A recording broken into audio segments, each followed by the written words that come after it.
Hello students, good morning. I am Brajesh Kumar. Again here to teach you class 11 accountancy chapter number 2 basic accounting terms.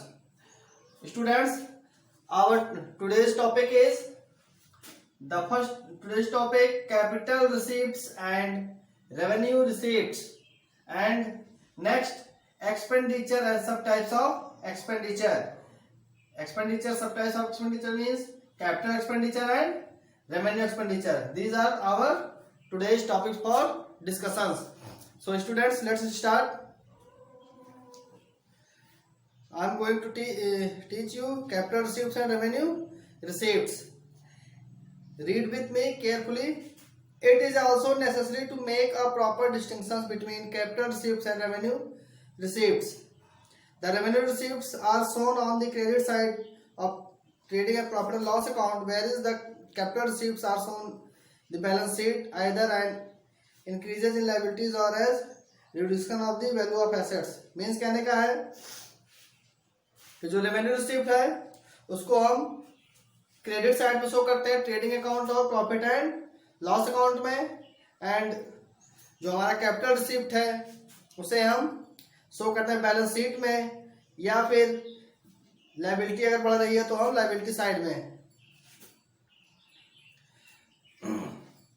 Means कहने का कि अगर liability हमारी बढ़ेगी तो उसे लायबिलिटी साइड में, ऐसे रेवेन्यू रिसीप्ट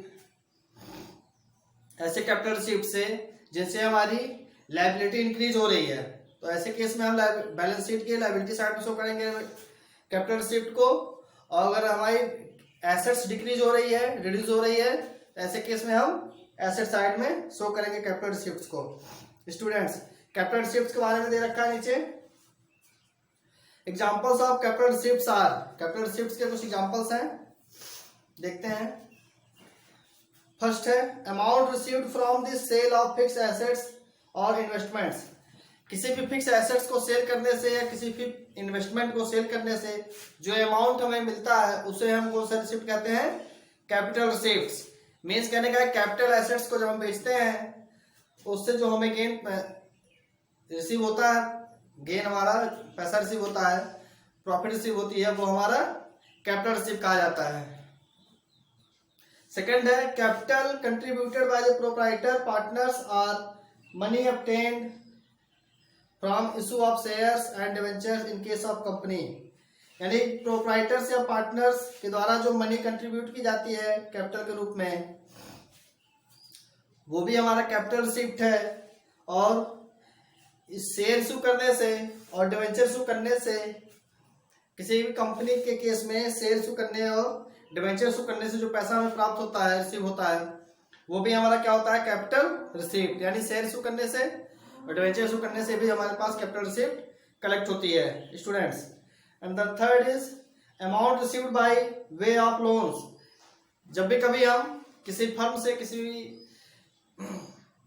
बैंकिंग इंस्टीट्यूशन से या फाइनेंशियल इंस्टीट्यूट से हम कोई लोन ऑब्टेन करते हैं, यानी फर्म जब कोई लोन ऑब्टेन करती है तो वो रिसिप्ट भी क्या उसी रिसिप्ट होती है स्टूडेंट्स? Capital receipt.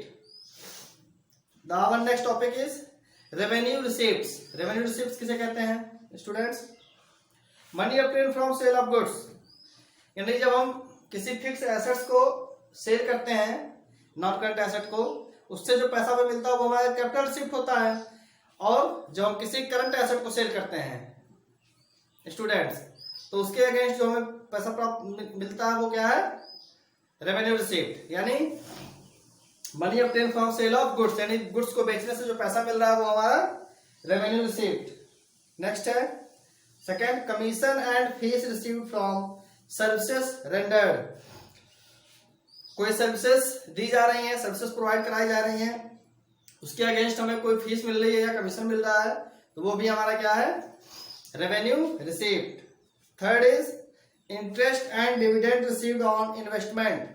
कोई इन्वेस्टमेंट कर रखा हमने, उस इन्वेस्टमेंट पे हमें इंटरेस्ट मिल रहा है या डिविडेंड मिल रहा है, वो भी हमारा क्या है? Revenue receipt. Students, I hope समझ में आ गया होगा आपको revenue receipt and capital receipts. So now I am going to teach you our next and important concept, expenditure, expenditure के बारे में देखते हैं क्या है।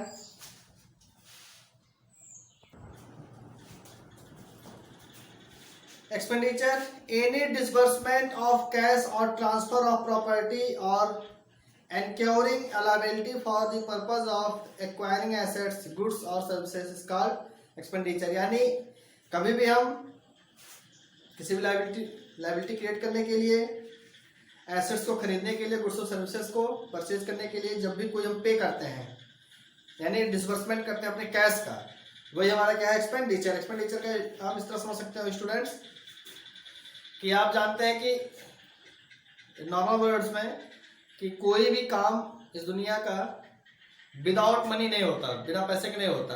आप पढ़ते हो, पढ़ने के लिए बुक्स लेते हो, कॉपीज लेते हो, पेन लेते हो, सब में पैसा लगाते हो, पैसा पेड करते हो, तब वो आप चीज़ें आपके पास आती हैं।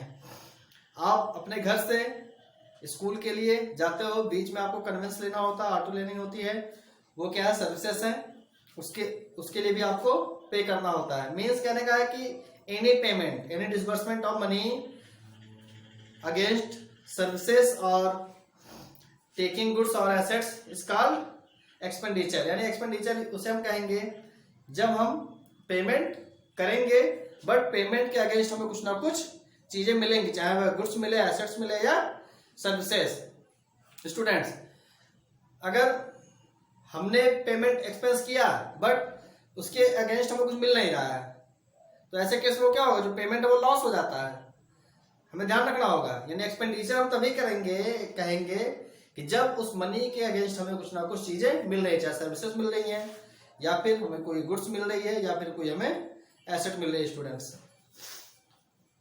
आगे है, it means that the type of payment for the receipt of a benefit is termed as expenditure. Expenditure में भी classified into 3 categories: capital expenditure, revenue expenditure and deferred revenue expenditure. Students, expenditure के बारे में आपको समझ में आ गया होगा, सिंपल सी चीज है, जब भी हम कोई पेमेंट करते हैं उसके अगेंस्ट हमें कुछ ना कुछ चीजें मिल रही हैं, चाहे सर्विसेज मिले, गुड्स मिले या assets, it's called expenditure. Simple सी बात है। इसके सब टाइप्स है।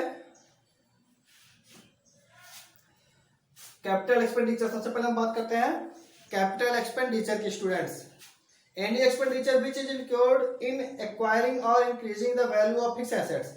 यानी जब भी कभी हम किसी फिक्स एसेट्स की वैल्यू को बढ़ाते हैं या उस फिक्स एसेट्स को परचेज करते हैं, तो उसके अगेंस्ट जब हम पेमेंट करते हैं तो हमारा कौन सा एक्सपेंडिचर होता है स्टूडेंट्स? Capital expenditure. मींस कहने का है कैपिटल एक्सपेंडिचर जब भी कभी हम किसी कैपिटल एसेट्स को एक्वायर करते हैं, अगेंस्ट उसके हम पेमेंट करते हैं, तो हमारा पेमेंट जो होता है वो कैपिटल एक्सपेंडिचर होता है। कैपिटल एसेट्स में क्या आते हैं? मशीनरी हो गई, लैंड एंड बिल्डिंग हो गए, समझ रहे हैं आप students?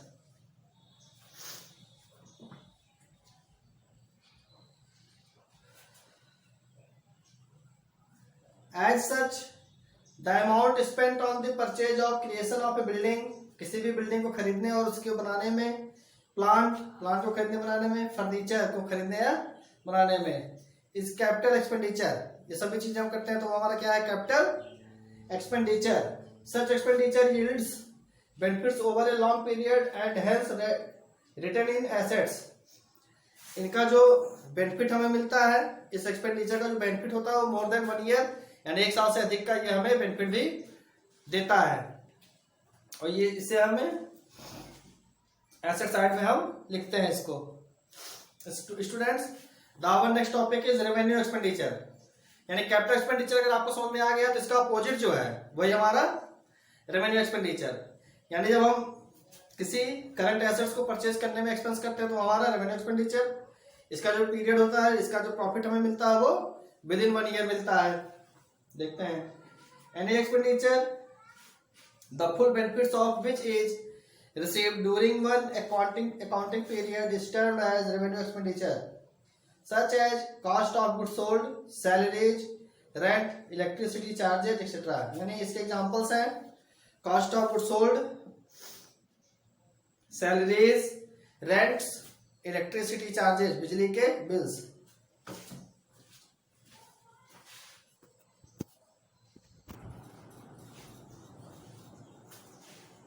As such, all the revenue expenditures are debited to the trading and profit and loss account. Means कहने का है कि रेवेन्यू एक्सपेंडिचर्स के हमारे एग्जांपल्स हैं सैलरी, रेंट, वो इनकम शो कहा करते हैं trading and profit and loss account के डेबिट साइड में स्टूडेंट्स।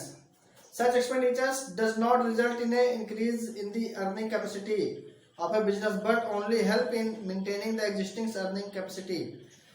यानी ये अर्निंग कैपेसिटी को बढ़ाते नहीं हैं, लेकिन जो एग्जिस्टिंग अर्निंग कैपेसिटी हमारी उसकी हेल्प करते हैं स्टूडेंट्स। ये जो एक्सपेंडिचर हमारे होते हैं, it also does not bring into existence and assets of A enduring nature.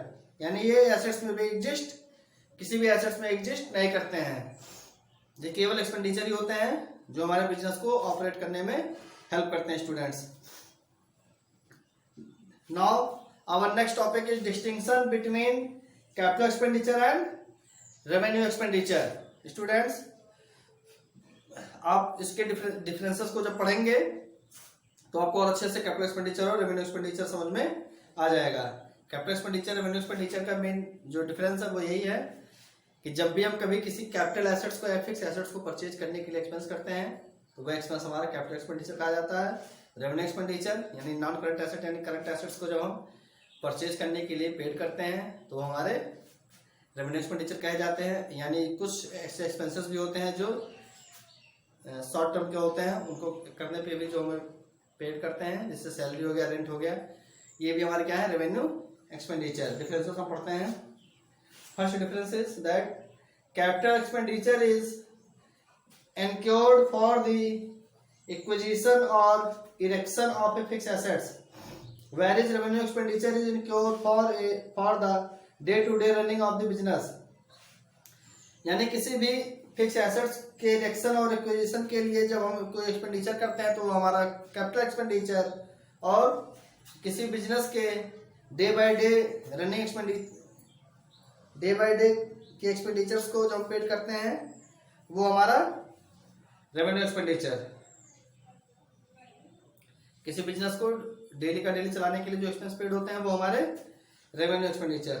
Second is capital expenditure is incurred for the purpose of increasing the earning capacity of the business.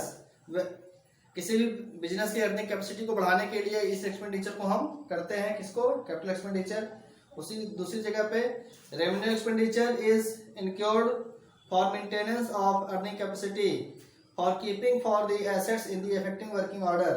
यानी revenue expenditure को हम क्या किस लिए करते हैं, अपने जो बिजनेस की अर्निंग कैपेसिटी उसको मेंटेन करने के लिए, और जो हमारे एसेट्स हैं उसको बनाए रखने के लिए, मेंटेन करने के लिए भी हम रेवेन्यू एक्सपेंडिचर को करते हैं स्टूडेंट्स।